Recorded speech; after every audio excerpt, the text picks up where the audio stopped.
नमस्कार, आप देख रहे हैं राज्यसभा टीवी। आपके साथ मैं हूं अंकिता और सबसे पहले एक नजर डालेंगे इस वक्त की हेडलाइंस पर।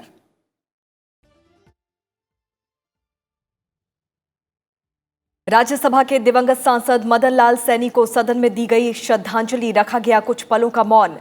सम्मान में सदन की कार्यवाही दोपहर 2 बजे तक स्थगित। भोजनावकाश के बाद राष्ट्रपति के अभिभाषण पर धन्यवाद प्रस्ताव पर राज्यसभा में चर्चा आज भी रहेगी जारी।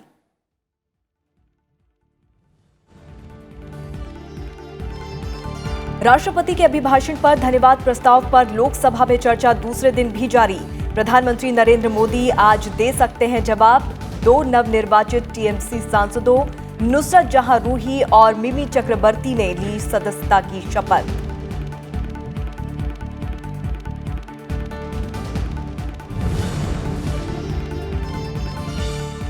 गुजरात से राज्यसभा की 2 सीटों पर अलग अलग ही होंगे चुनाव। सुप्रीम कोर्ट का दखल से इनकार। चुनाव आयोग के फैसले के खिलाफ कांग्रेस की याचिका खारिज।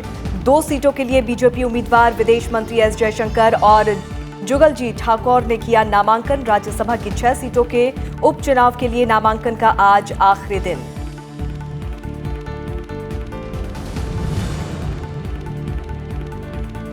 अमेरिकी विदेश मंत्री माइक पोम्पियो का 3 दिवसीय भारत दौरा आज से। भारत अमेरिका रणनीतिक साझेदारी की मजबूती पर होगा जोर। प्रधानमंत्री नरेंद्र मोदी और विदेश मंत्री एस जयशंकर से कल करेंगे मुलाकात। आम चुनाव के बाद अमेरिका के साथ होगी पहली उच्च स्तरीय वार्ता।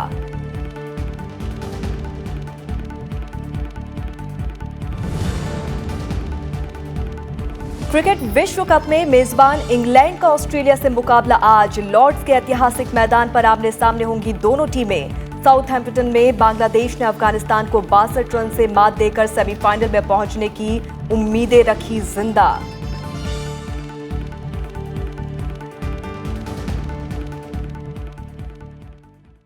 राज्यसभा के दिवंगत सांसद मदन लाल सैनी को आज राज्यसभा में श्रद्धांजलि दी गई और उनके सम्मान में कुछ देर का मौन भी रखा गया। साथ ही दिवंगत सदस्य के सम्मान में सदन की कार्यवाही दोपहर 2 बजे तक स्थगित कर दी गई। भारतीय जनता पार्टी के राजस्थान प्रदेश अध्यक्ष और राज्यसभा सदस्य मदन लाल सैनी का कल निधन हो गया था। वो 75 साल के थे। फेफड़ों में संक्रमण के चलते उन्हें पहले जयपुर के एक निजी अस्पताल में भर्ती करवाया गया था। शनिवार को उन्हें एम्स में भर्ती करवाया गया। हालत बिगड़ने पर उन्हें आईसीयू में ले जाया गया, जहां सोमवार शाम करीब 7 बजे उन्होंने अंतिम सांस ली। I refer with profound sorrow to the passing away of Sri Madan Lal Saini, a sitting member of this House, on 24th June 2019 at the age of 75 years.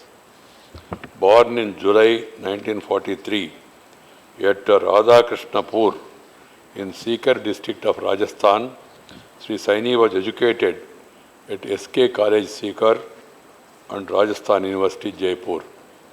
An advocate, Sri Saini practiced law in Sikar from 1970 to 1975.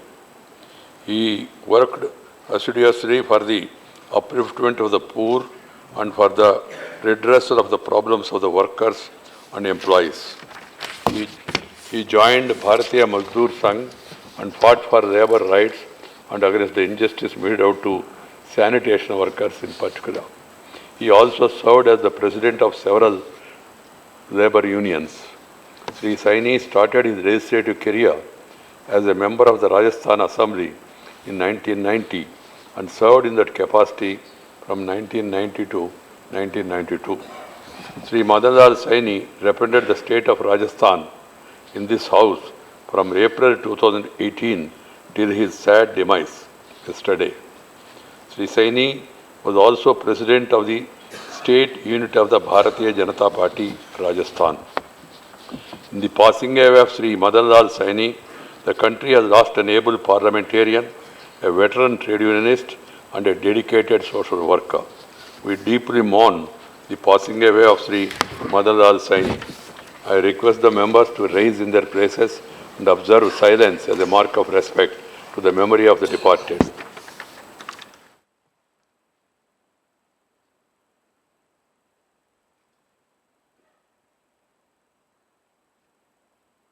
Om Shanti Shanti Shanti. Secretary General will convey to the members of the bereaved family our sense of profound sorrow and deep sympathy. सभापति M Venkaiah Naidu ने कहा कि भोजनावकाश के बाद राष्ट्रपति के अभिभाषण पर धन्यवाद प्रस्ताव पर आज भी चर्चा जारी रहेगी और उसके बाद दिवंगत सदस्य के सम्मान में सदन की कार्यवाही दोपहर 2 बजे तक के लिए स्थगित कर दी गई थी।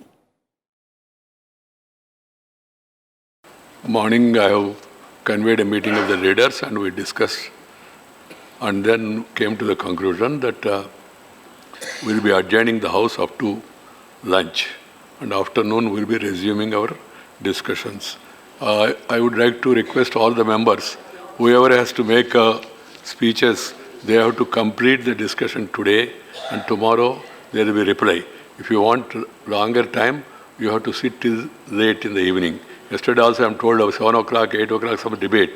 Depending on the requirement, please, depending on the requirement, you have to sit for a long time and then conduct the business accordingly. As a mark of respect to the memory of Sri Madan Lal Saini, sitting member of the House stands adjourned till 2 p.m. today afternoon. Bharatiya Janata party के राजस्थान प्रदेश अध्यक्ष और राज्यसभा सदस्य मदन लाल सैनी के निधन पर राष्ट्रपति, उपराष्ट्रपति और प्रधानमंत्री ने गहरा शोक व्यक्त किया है। मदन लाल सैनी के निधन पर शोक व्यक्त करते हुए राष्ट्रपति रामनाथ कोविंद ने कहा कि राज्यसभा सांसद मदन लाल सैनी के अपने लंबे सार्वजनिक जीवन में हमेशा जमीनी स्तर के लोगों के प्रति समर्पित रहे हैं। उपराष्ट्रपति एम वेंकैया नायडू बीती रात एम्स पहुंचे और मदन लाल सैनी को भावभीनी श्रद्धांजलि अर्पित की। उपराष्ट्रपति एम वेंकैया नायडू ने मदन लाल सैनी के निधन पर शोक व्यक्त करते हुए कहा कि राज्यसभा सदस्य मदन लाल सैनी के आकस्मिक निधन से वो दुखी हैं। सांसद, विधायक और राजस्थान में बीजेपी प्रदेश अध्यक्ष के रूप में अपने व्यापक सार्वजनिक जीवन में उन्होंने गरिमा के साथ काम किया। उपराष्ट्रपति ने उनके परिवार और समर्थकों के प्रति संवेदना जताई है। मदन लाल सैनी अप्रैल 2018 में राज्यसभा सांसद चुने गए थे। पिछले साल ही वो राजस्थान बीजेपी इकाई के अध्यक्ष बनाए गए थे।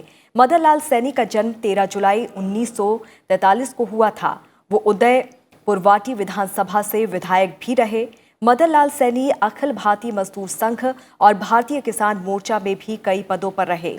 प्रधानमंत्री नरेंद्र मोदी ने मदन लाल सैनी के निधन पर दुख जताया है। उन्होंने ट्वीट किया कि मदन लाल सैनी जी का निधन बीजेपी परिवार के लिए एक बड़ी क्षति है। तो वहीं मदन लाल सैनी के निधन के बाद कई केंद्रीय मंत्रियों और बीजेपी के वरिष्ठ नेताओं ने एम्स पहुंचकर उन्हें श्रद्धांजलि दी। लोकसभा अध्यक्ष ओम बिरला, रक्षा मंत्री राजनाथ सिंह, गृह मंत्री अमित शाह, बीजेपी के कार्यकारी अध्यक्ष जेपी नड्डा, केंद्रीय मंत्री प्रकाश जावड़ेकर, संसदीय कार्य मंत्री प्रहलाद जोशी समेत तमाम राजनेताओं ने मदन लाल सैनी को एम्स पहुंचकर श्रद्धांजलि अर्पित की।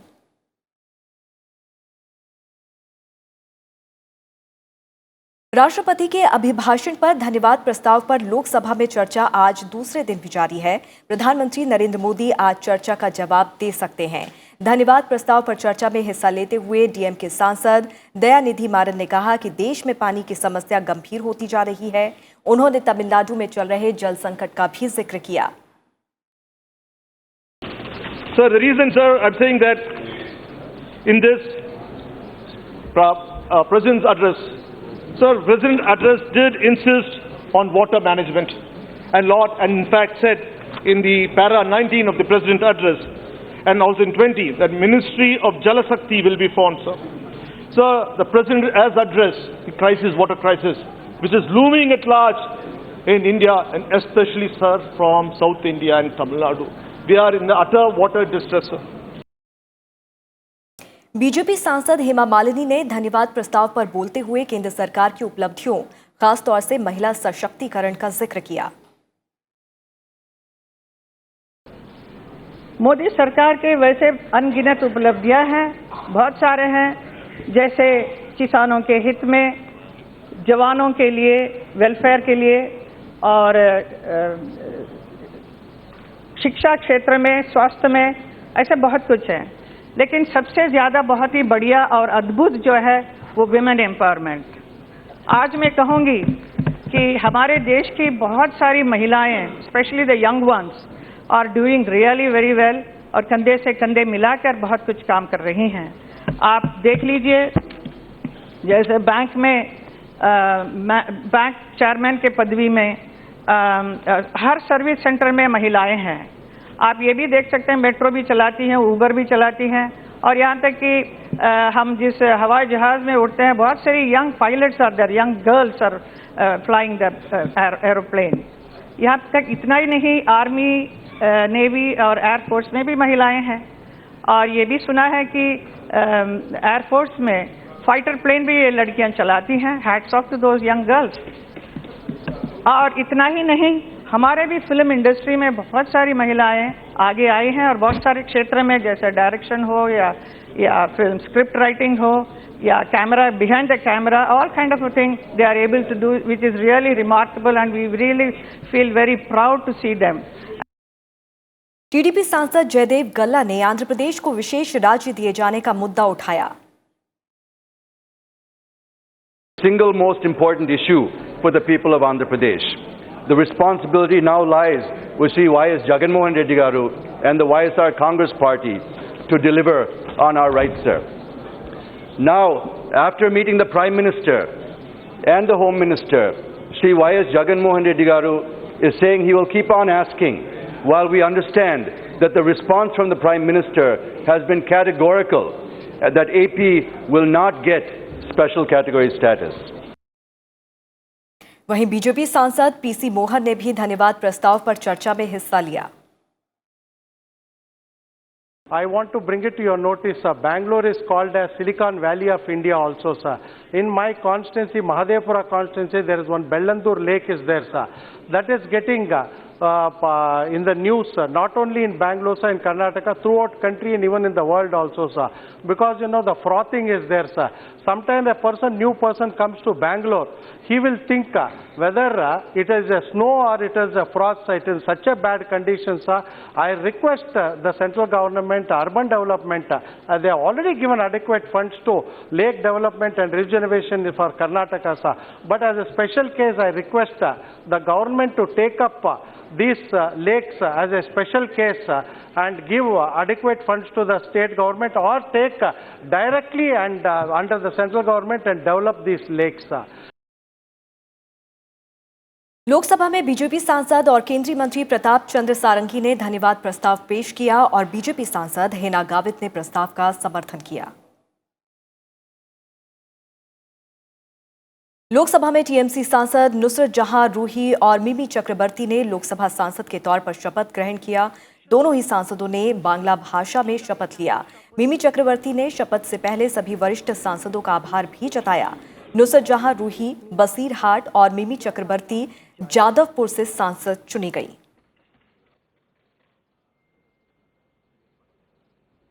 लोकसभा सदस्य निर्वाचित हुआ ईश्वरेर नाम। इस मामले में और अधिक जानकारी के साथ हमारे संवाददाता पंचानन मिश्रा इस वक्त हमारे साथ जुड़ रहे हैं। सीधे रुख करते हैं पंचानन का। पंचानन, लोकसभा में राष्ट्रपति के अभिभाषण पर धन्यवाद प्रस्ताव को लेकर आज दूसरे दिन भी चर्चा जारी है और उम्मीद है कि आज प्रधानमंत्री नरेंद्र मोदी इसका जवाब दे सकते हैं। तो वहीं राज्यसभा में 2 बजे के बाद चर्चा जारी रहेगी। बिल्कुल, देखिए 20 जून को राष्ट्रपति का अभिभाषण हुआ था संसद के सेंट्रल हॉल में, और ये कन्वेंशन होता है पार्लियामेंट्री की, जब राष्ट्रपति का अभिभाषण पे धन्यवाद प्रस्ताव पर दोनों हाउसेस में चर्चा शुरू होती है। कल ये चर्चा शुरू हुई।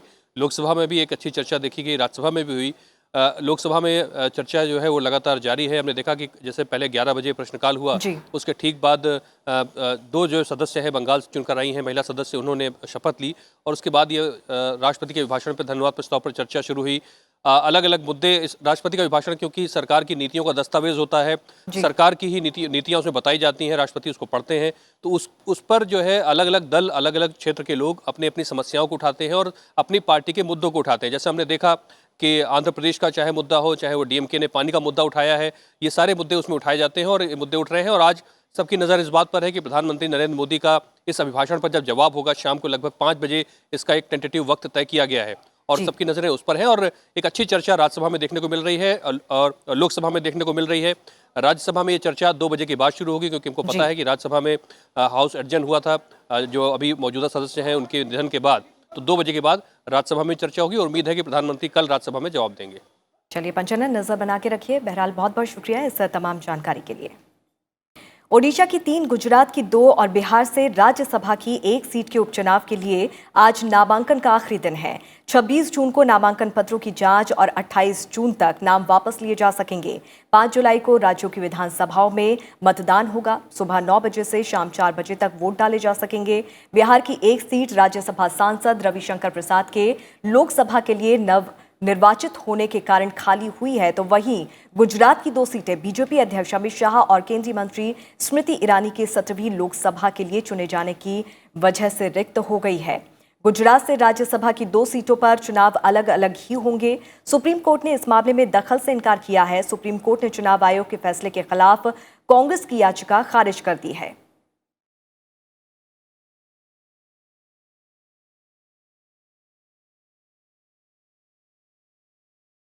इस बीच गुजरात से राज्यसभा की 2 सीटों के लिए बीजेपी ने विदेश मंत्री एस जयशंकर और जुगलजी ठाकुर को उम्मीदवार बनाया है। दोनों ने आज अपना नामांकन दाखिल किया। इस मौके पर गुजरात के मुख्यमंत्री भी मौजूद रहे। इससे पहले विदेश मंत्री एस जयशंकर ने कल बीजेपी की प्राथमिक सदस्यता ग्रहण की।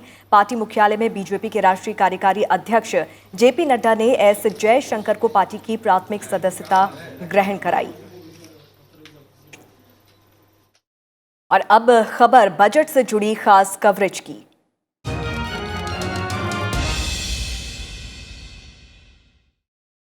आकार के हिसाब से भारत का ऑटोमोबाइल सेक्टर दुनिया का 4था सबसे बड़ा ऑटो सेक्टर है, लेकिन करीब 1 दशक की अच्छी रफ्तार के बाद इसकी विकास दर में अचानक ब्रेक लग गया है। अब जब मोदी सरकार साल 2019 के लिए पूरा बजट लाने की तैयारी कर रही है, इस सेक्टर को सरकार से काफी उम्मीदें हैं।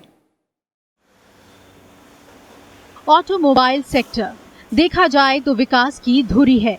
इस सेक्टर से प्रत्यक्ष और अप्रत्यक्ष रूप से देश में करीब 3 करोड़ 20 लाख लोगों को रोजगार मिला हुआ है, लेकिन पिछले कुछ दिनों से ऑटो सेक्टर की रफ्तार पर ब्रेक लग गया है। इस साल मई के महीने में तो यात्री वाहनों की बिक्री में 20.6% की गिरावट देखने को मिली। इतनी गिरावट पिछले 18 महीनों में नहीं देखी गई थी। घटती मांग के चलते कई कंपनियों को अपने उत्पादन में कटौती भी करनी पड़ी। अब ऑटो सेक्टर की कंपनियों की मांग है कि सभी तरह के वाहनों पर लगने वाले जीएसटी को 28% से कम करके 18% किया जाए। As we go along next year, we are also facing the prospect of moving to the BS6 emission norms. There are new safety norms coming up, which is going to raise the cost of vehicles even further. So at this point of time, I think the industry feels the pinch of being classified in the top bracket of 28% of GST. So we feel that at this point of time, the government needs to come out and support the industry very urgently. Automobile उद्योग की मांग है कि घरेलू कंपनियों को बढ़ावा दिया जाए, जिसके लिए पूरी तरह से तैयार वाहनों के निर्यात पर लगने वाली ड्यूटी को 25% से बढ़ाकर 40% किया जाए। India is real, and specifically on the auto sector, India has become the hub of small car manufacturing.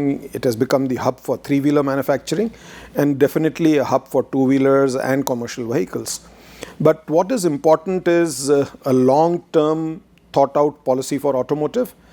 We have often seen a lot of statements coming out of various wings of the government which unsettle the auto industry and which therefore discourage a long-term investment policy for the auto sector. भारतीय auto और उनसे जुड़े हुए अन्य manufacturing उद्योग का आकार साल 2026 तक बढ़कर $251 बिलियन का हो जाएगा। इस उद्योग को स्किल्ड लेबर और शोध और अनुसंधान की हमेशा जरूरत रहती है, लेकिन साथ ही ये बड़े पैमाने पर निवेश भी आकर्षित करती है और सबसे बड़ी बात कि ये रोजगार के मौके पैदा करती है। जब अर्थव्यवस्था में ऑटो उद्योग का इतना बड़ा योगदान है, तो आशा की जा सकती है कि सरकार इस क्षेत्र को नजरअंदाज नहीं करेगी। कृति मिश्रा, राज्यसभा टीवी।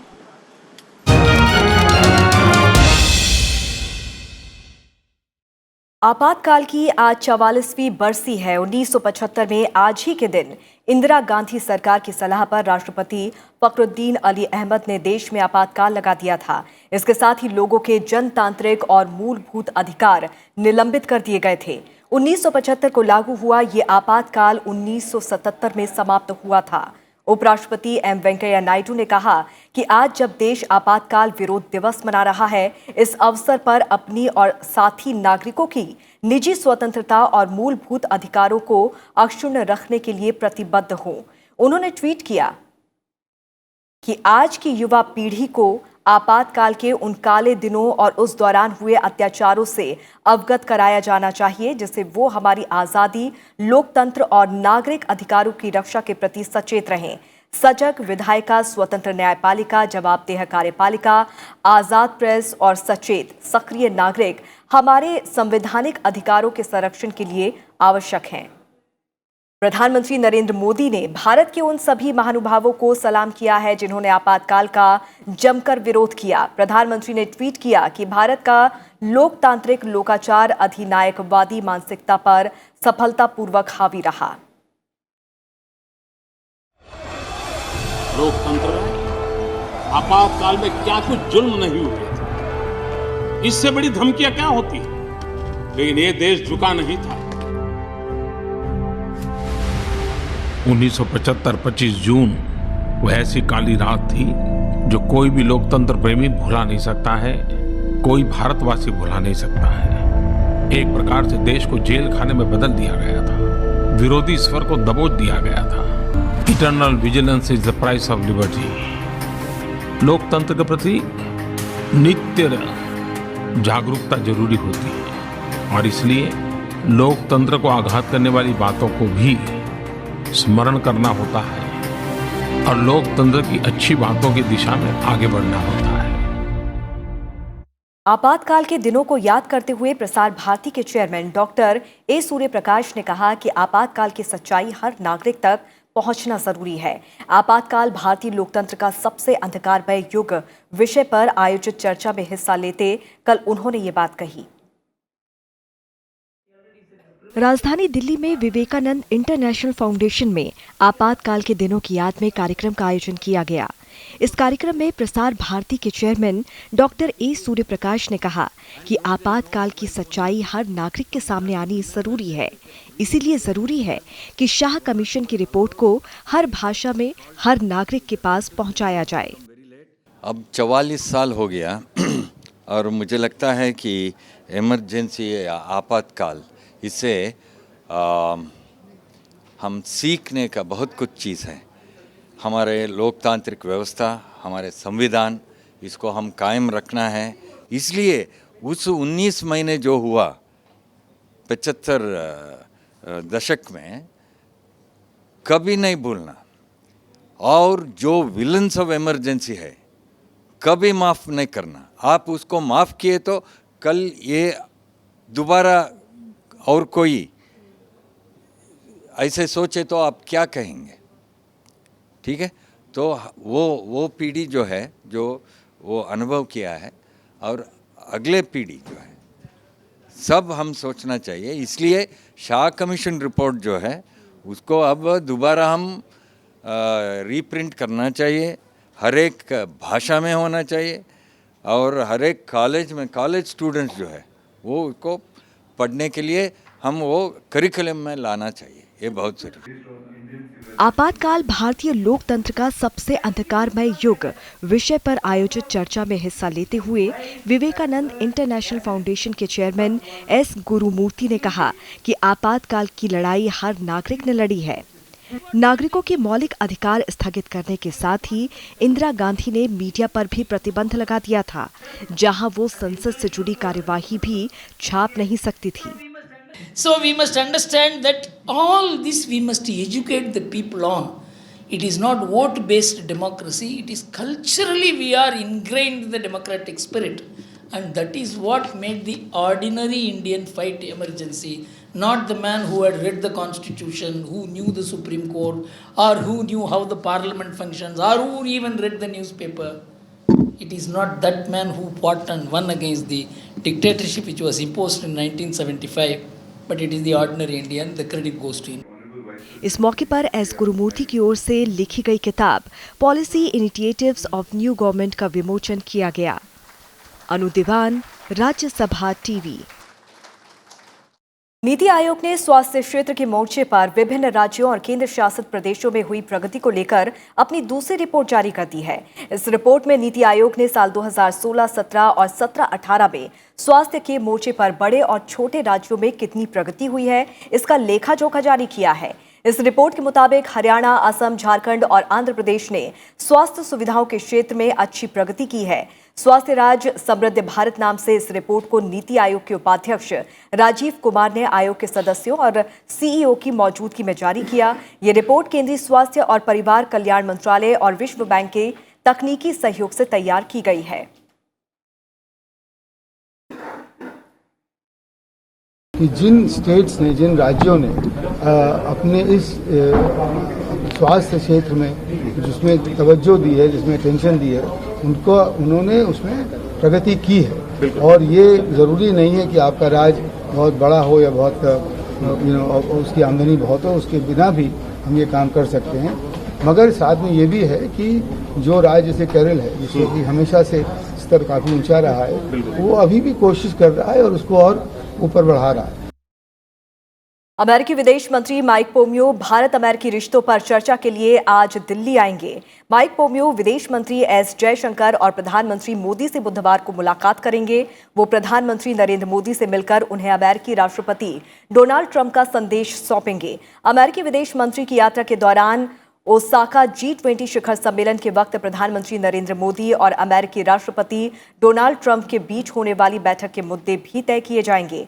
खासकर दोनों देशों के बीच व्यापार बढ़ाने, रक्षा क्षेत्र में सहयोग में इजाफा करने, एशिया प्रांत की रणनीति पर विचार करने और क्वाड यानी कि भारत, अमेरिका, ऑस्ट्रेलिया और जापान के अनौपचारिक गठबंधन के आगे की रणनीति तय करने पर बातचीत होगी।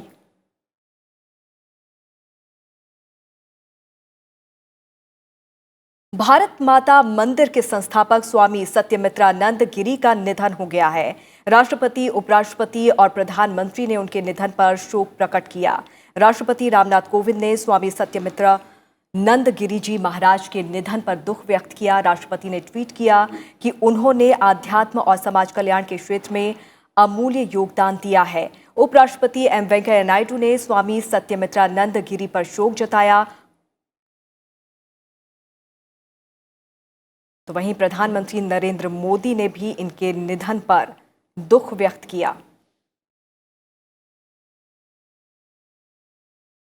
और इसी के साथ इस बुलेटिन में फिलहाल इतना ही। आप देखते रहिए राज्यसभा टीवी। नमस्कार।